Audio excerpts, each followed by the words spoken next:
شاء الله النهارده احنا هنتكلم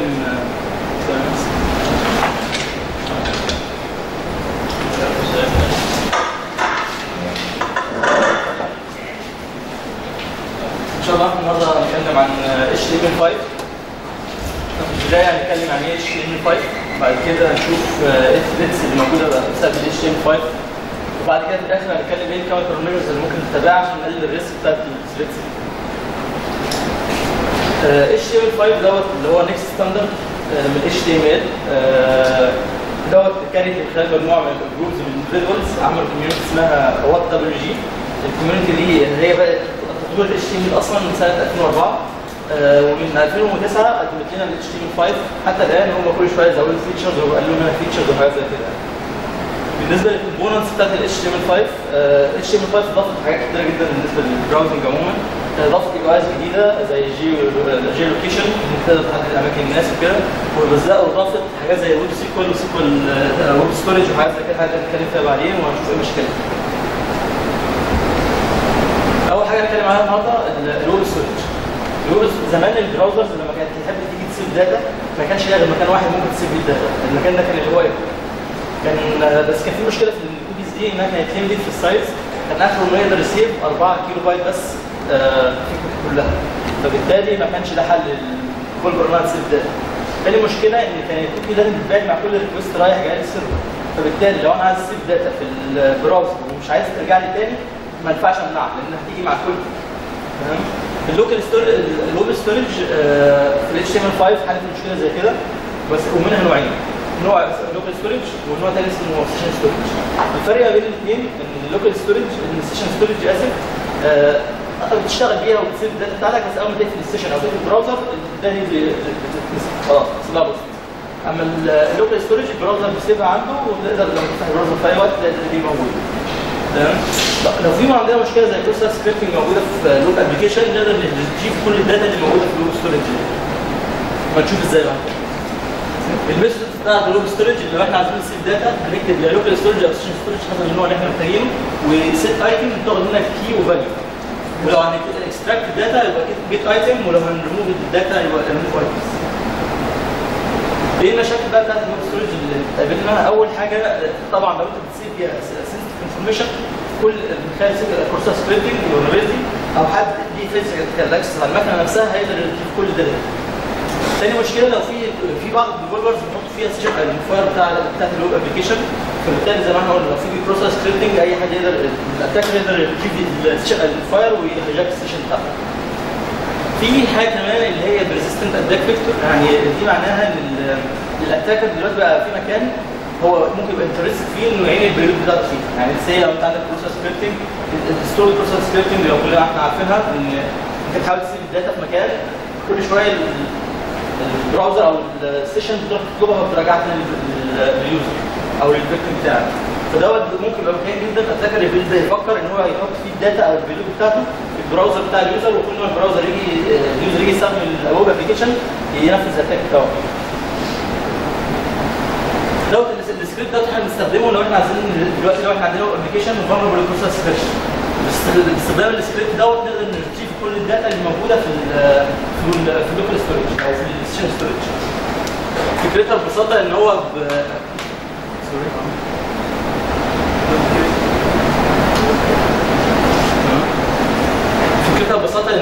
في البدايه الاول بنشوف اللينس بتاع اللوكال ستورج، لو رجع له اللينس دوت حاجه بوزيتيف دي معناها اللوكال ستورج جواها داتا، وهنا جواها داتا بعد كده هنلوك جوه اللوكال ستورج دوت ونحاول نريتريف الداتا دي من اللوكال ستورج. تمام.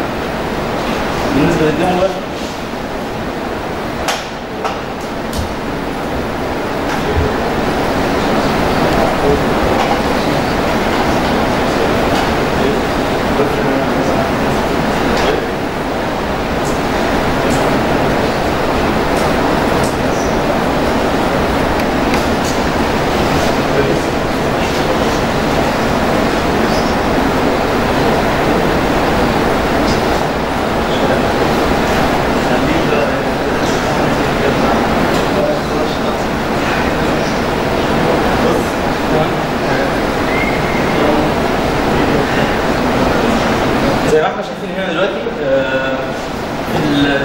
لما شوف بص على السورس هتلاقي انت عندك هنا في السكريبت هنا في الاول انت بتشيك تشوف البراوزر ده اصلا بيسبورت الستورج اصلا اكس اي ولا لا. تمام. خلاص بقى لما لقينا ان هو بيسبورت خلاص بنسيت ايتم زي يوزر نيم وايج وبيرس وفون دي ده كده عملنا لها سيت. تمام. وانت عندك هنا فورم دي بره بالبروسيس سكريبت. اوكي. فدلوقتي هناخد الكود بتاعنا اللي احنا لسه قايلين عليه كود. ده كود السايت. تمام. ونيجي هنا نعمل بس. تمام. هنلاقي كل الداتا اللي موجوده في اللوكال ستورج طلعنا كلها. تمام. لو جينا فتحنا البروبر تولز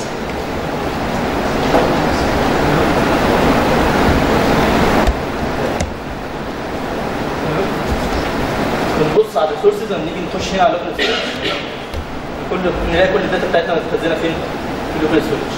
احنا لو قفلنا الصفحه وفتحناها تاني فيما بعد الداتا دي موجوده زي ما هي لان احنا حاطينها كلوكال مش سيشن.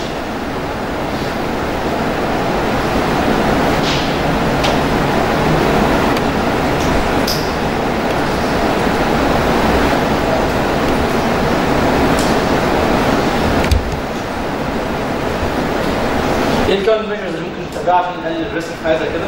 اول حاجه ان احنا المفروض مش نسيب انفورميشن في اللوكال ستورج لانها بسهوله زي ما قلنا اي حد ليه فيزيكال اكسس على المكنه دي يقدر يخش ياخد منها كل الداتا اللي فيها او من خلال برنامج زي بروسيس سكريبتنج يقدر يسيب كل الداتا دي. تاني حاجه ان لما نيجي نعمل سيشن ايدنتيفاير او السيشن كوكي نعملها من خلال الكوكيز مش نعملها في اللوكال ستورج لان الكوكي فيه اتريبيوت اللي احنا ممكن نبقى عارفينه اسمه اتش دي اونلي دوت بيمنع جافا سكريبت اكسس الكوكي. فبالتالي لو حتى في بروسيس سكريبتنج هيقلل الامباكت شويه يمنع الاتاكر يسرق السيشن بتاعت اليوزر.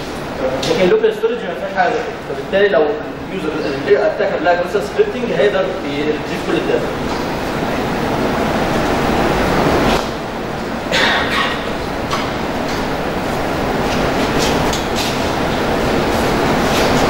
ثاني حاجه هنتكلم عليها النهارده اسمها الويب سيكوال. الويب سيكوال دي ببساطه ان سمح لك انك تكرر الداتابيز في البراوزر بتاعك. تمام. هي معتمده اعتماد شبه كامل على السيكوال لايت ده في السبيسيفيكيشن هم حددوا انها السيكوال لايت ودلوقتي هي اصلا بقت تدريجيا 2010 كويب سيكوال بس في ناس لسه بتستخدمها. فزي ما قلنا هي في الاخر كل الداتابيز عندك في البراوزر كان طبعا هي منها داتابيز وكده يبقى اكيد بعض الجزء المشكله هتلاقيها سيكوال انجكشن حاجه طبيعيه. فهو برضه كسيكوال لايت او كويب سيكوال بيسبورت البربريت ستيتمنت عشان تمنع ايه سيكوال انجكشن اتاكس. تمام. وطبعا زي ما احنا عارفين لو برضه فيها بروسيس سكريبتنج نقدر نريتريف كل الداتا اللي موجوده في الويب سيكوال كلاينت. ده ازاي؟ الميثود اللي احنا عايزين نكريت او نفتح داتابيز نستخدم انترفيس اسمه او ميثود اسمها اوبن داتابيز. تمام. تاخد منك النيم بقى والفيرجن والسايز بتاعها بالبايس وكده. اما لما نيجي اكسكيوت كويرز بنستخدم ترانزاكشن واكسكيوت سيكوال دي عشان تكسكيوت سيكوال ستيتمنتس. الثريدز اللي ممكن تبقى موجوده في الويب سيكوال طبعا زي ما احنا قلنا اكيد هيبقى فيها سيكوال انجكشن ده لو احنا عاملينها غلط لو كونكريت الريبوت يوزر مع السيكوال كوير. تمام. وحلها طبعا احنا نستخدم بالريبوت ستيتمنت. تاني حاجه ديسكلوجر اوف كونفيدنشال داتا زي ما قلنا لو احنا حاطين فيها سنسيتيف انفورميشن من خلال بروسيس سكريبتنج نقدر نرتيب كل الداتا دي ونقدر نستفاد بيها لو فيها يعني لو فيها سنسيتيف انفورميشن تبقى حاجه كويسه. بالنسبه للانوميريشن عشان نقدر نعمل انوميريشن للويب سيكوال احنا محتاجين حاجتين الداتابيس كونكت الداتابيس اوبجكت والتيبل نيم عشان نقدر نرتيب الداتا اللي جوه التيبل. تمام. نبص عليهم برضه.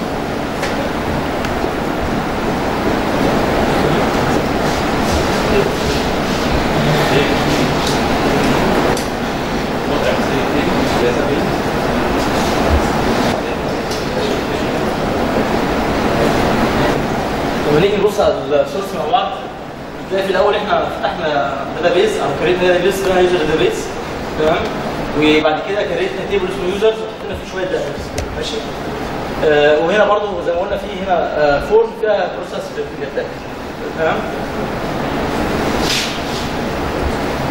فالكود بتاعنا اللي هنستخدمه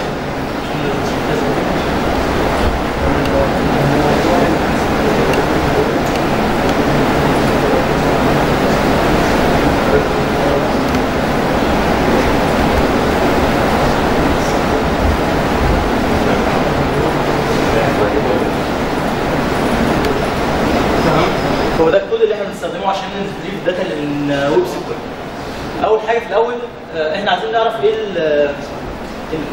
الداتا بيز اوبجكت موجود فين، عايزين نعرف الاوبجكت موجود في الويندو ده، او اصلا الداتا بيز اوبجكت ولا لا. تمام. فاحنا اول حاجه بنسيرش في الاوبجكتس بتاعت الويندو بتاعت البراوزر عن الاوبجكت اللي في الكونستراكتور نيم بتاع اسمها داتا بيز. الداتا بيز اوبجكت لما بيتكريت في البراوزر بيسمي الكونستراكتور نيم بتاعه او بتسميه الداتا نيم اسمه داتا بيز. فاحنا بنسيرش الاول نشوف الاوبجكت اللي اسمه داتا بيز في البراوزر ايه، في الويندو ايه. بعد ما بناخده بعد كده بنبدا في حاجه اسمها في اي داتا بيز مانجمنت سيستم في حاجه اسمها الماستر داتا بيز. الماستر داتا بيز او السكيما دي بيبقى فيها كل الانفورميشن عن جميع الداتا بيز الموجوده في البراوزر او الاسم الموجوده في الداتا بيز دي والتيبلز والكولنز وكل حاجه. فاحنا بعد كده عايزين نعرف اسم التيبل ايه، فبنقول بالاكستراكت ده دي الماستر داتا بيز ونقول هات لي جميع التيبلز اللي موجوده عندك في الداتا بيز. تمام. لو اللينس بتاع الريزلت او الروز اللي طلعت لنا دي اكبر من واحد، دي معناها ان كده في ريزلتس طلعت في تيبلز موجوده واكتر من واحد، لان اول تيبل دايما موجود ده تبع الويب كيت. الويب كيت اللي هو البراوزر انجن بتاع الكود. تمام. فهنا خلاص الريزلت اكبر من واحد بنريتريف اسم التيبل. دلوقتي احنا عايزين نطلع الداتا من جوه التيبل دلوقتي، بنسلكت كل الداتا اللي جوه التيبل. احنا هنا دلوقتي بنسلكت كل الداتا من جوه التيبلز. بعد كده لو بنتشيك لو جات لنا روز، يعني في روز طلعت لنا دي معناها ان جوه التيبلز دي جوه داتا. فبعد كده بنلوب جواها جوه كل رو ونطلع الداتا زي ما احنا شايفين هنا. بس هنا بنعملها اليرت الاتاكر المفروض بعد كده يبعت السيرفر بتاعه. فهناخد ده كله كده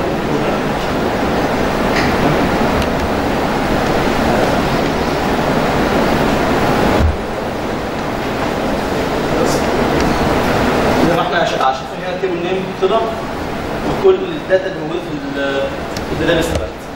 تمام. هو سريع شويه ولا مظبوط كده معاك؟ سريع شويه. سريع تمام.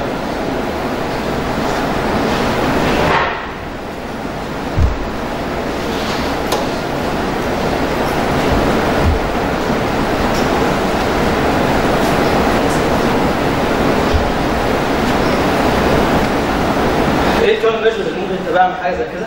اول حاجه بنستخدم البريد ستيتمنت في السيكوال، يعني مش نعمل كونكاتينيت اليوزر انبوت مع السيكوال فبالتالي يحصل سيكوال انجكشن. البريد ستيتمنت بتمنع حاجه زي كده. تمام.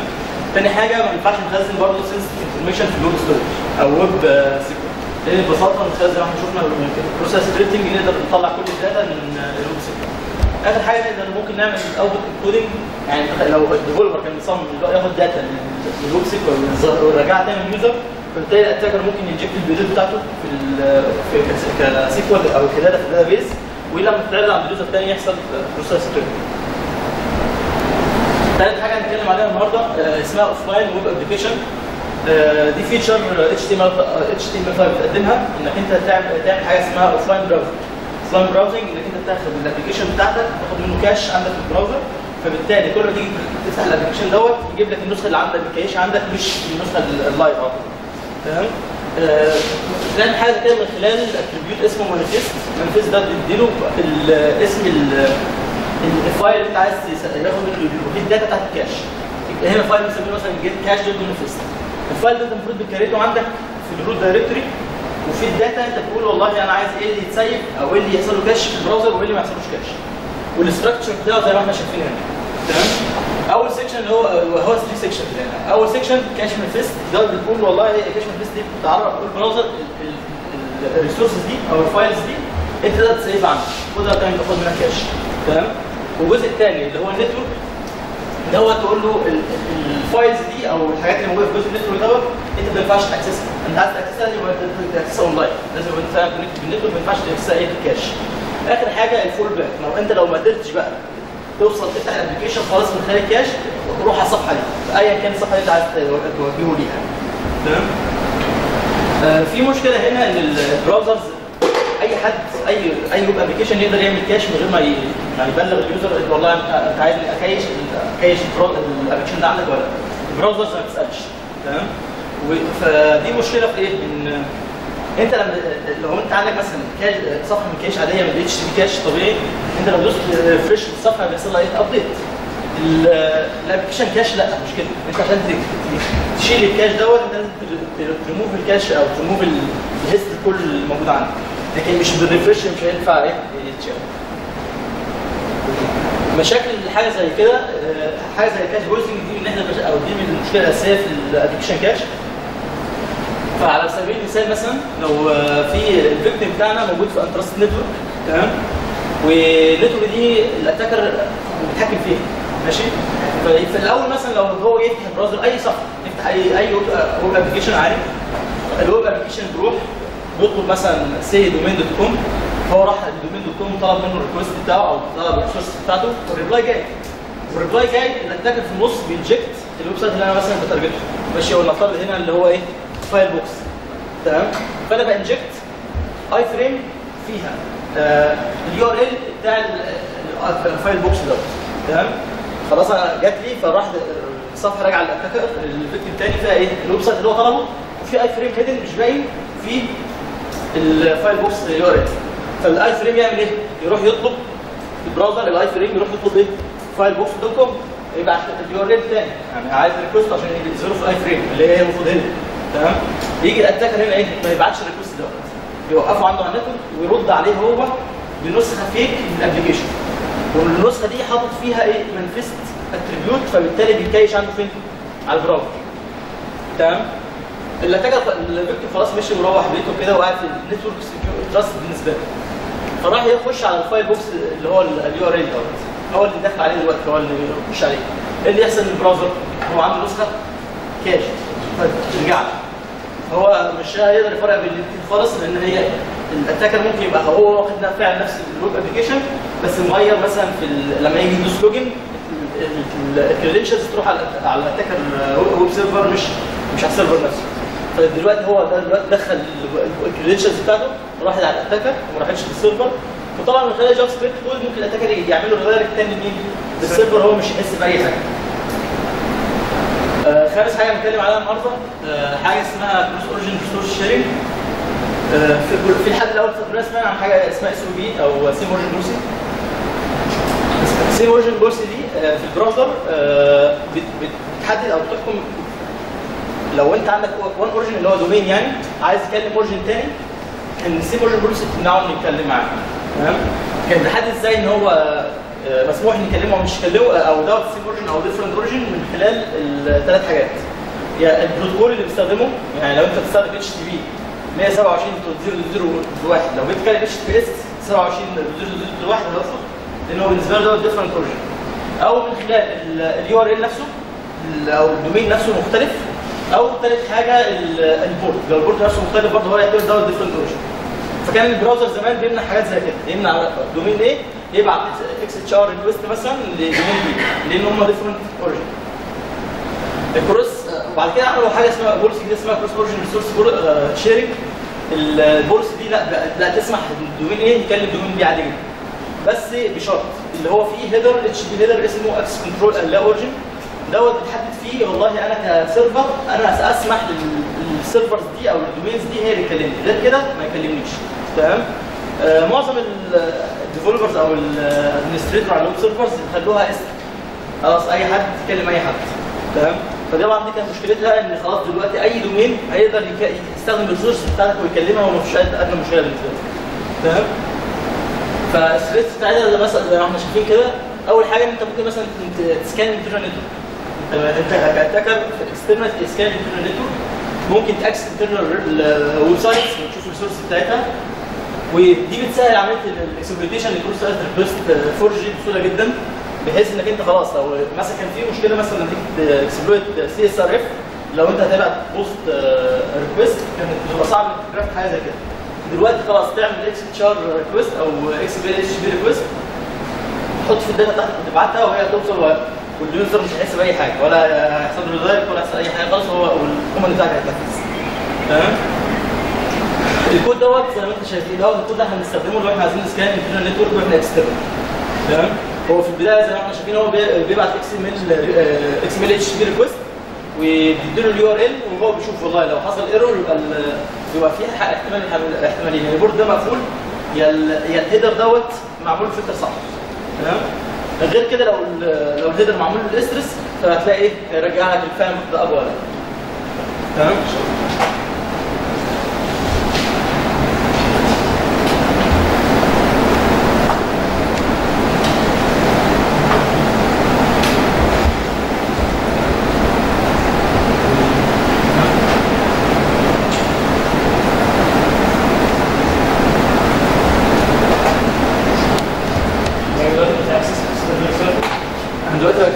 سكان الانترنال بتعمل اكسترنال تمام وانا كاتاكر وانت انترنال يوزر في الاكسس الويب سايت بتاعك من خلال البراوزر ومن خلال الكورس اقدر اسكان الانترنال بتاعك اشوف ايه الانترنال بتاعك الانترنال بتاعك لو انت عندك انترفيس مثلا لو انت انترفيس داخل على انترفيس على الانترنال ايوه ممتاز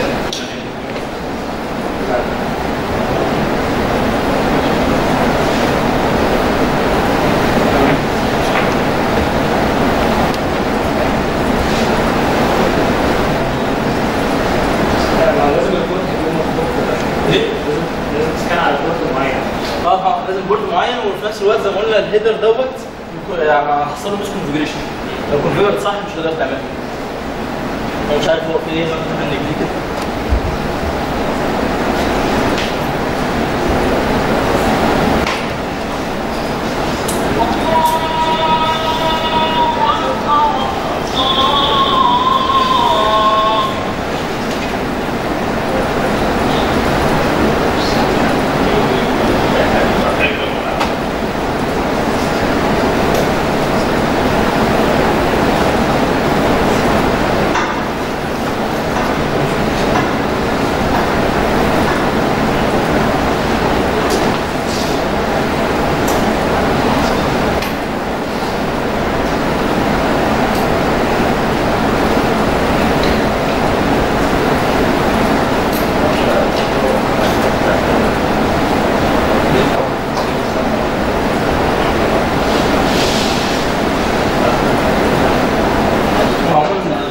السكريبت شغال بس الاي بي بس مختلف يعني هو مش شايف الاي بي فبياخد وقت يعني تمام بس ممكن نشوف السورس كود بتاعه السورس كود زي ما انت شايف في البرزنتيشن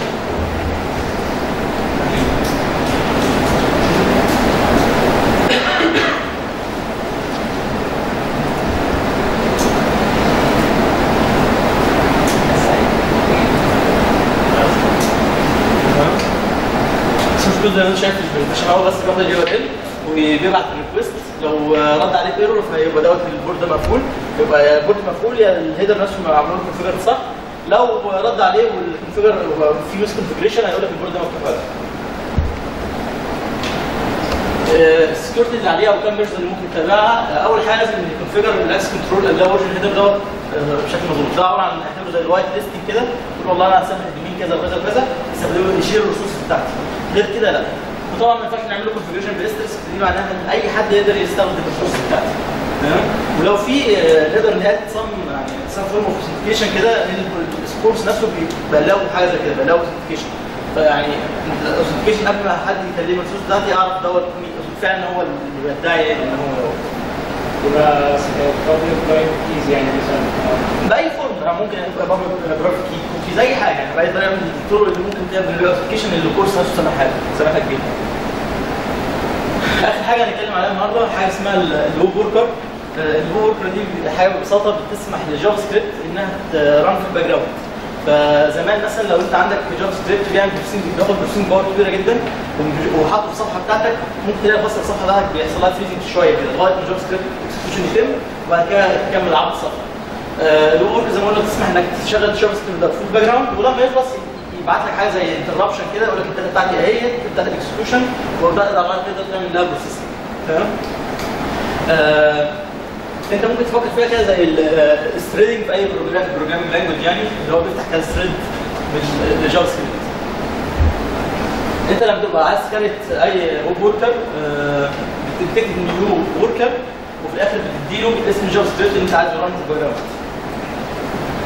لو انت عايز تبعت مسج او مسج للويب وركر او الويب وركر يبعت مسج للبيرنت بتاعه بتستخدم فانكشن اسمها بوست مسج وتديها المسج اللي انت عايز تبعته. دوت ممكن يبقى الاوتبوت بتاع فانكشن معين بترنه وعايز تبعته للبيرنت او كده عشان تقدر تعمل عليها اكسكيوشن.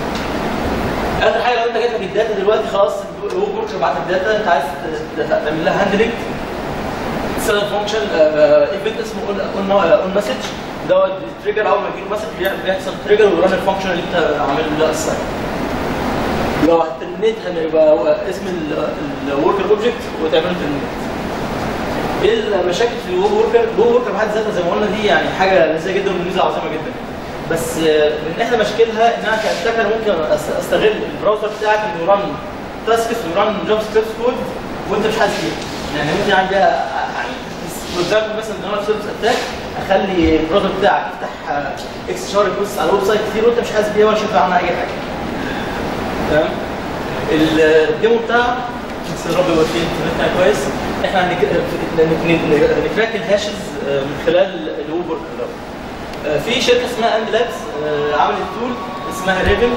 التول دي ببساطه انها بتعمل تراكنج للهاشز مبنيه على فكره الويب ورك بتاع الاتش ام 5 اللي هو بيخلي البراوزر بتاع كل يوزر بيكريت منه ثريدز كتير وكل ثريد بتعمل جزء من عمليه الهاش ديكريبتنج يعني.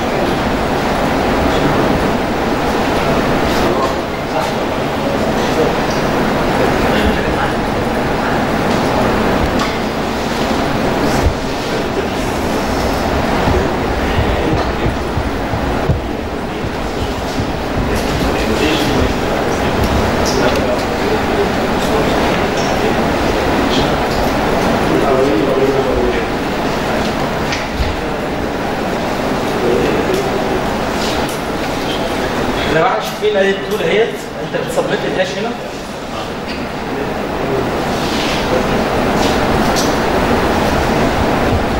تمام وتقول له بعد كده ام 5 هات نوع الهاش تقول له سبمت هاش. هو بيديك يو ار ال اليو ار ال دوت براوزرز تانيين لو حد معاه لاج ومعاه اكسس انترنت يخش على اليو ار ال دوت يخلي البراوزر دوت يشتغل معاك في الهاشنج الجوريزم. فانا مثلا هنفتح براوزر تاني مثلا فايرفوكس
زي ما احنا شايفين هنا. انت لما دخلت على اليو ار ال يقول لك انت عايز تبدا في تستارت في الهاش كراكنج هتقول له ستارت.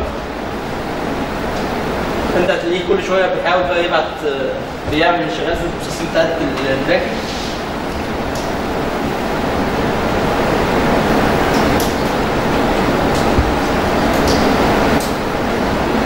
هو طبعا لغايه ما الريفن دوت بيجمع طبعا الاوت بتاع كل براوزر وكده لغايه ما يحصل كراكنج بيجي يبلغك هنا في الصفحه يرجع لك والله الكراك باسورد كذا. دي كويس شا 1 وشا 56 و 12.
تكسر اي هاش اي حاجه تجيبها.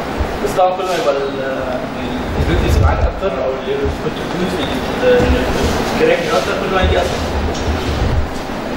يعني كل ما رن بقى الفيديو انت على ويب سايت يعني على ماشين تاني برضه بيرن بالظبط. كل براوزر الاثنين بيشتغلوا مع بعض.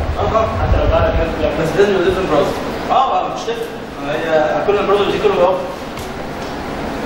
شكرا.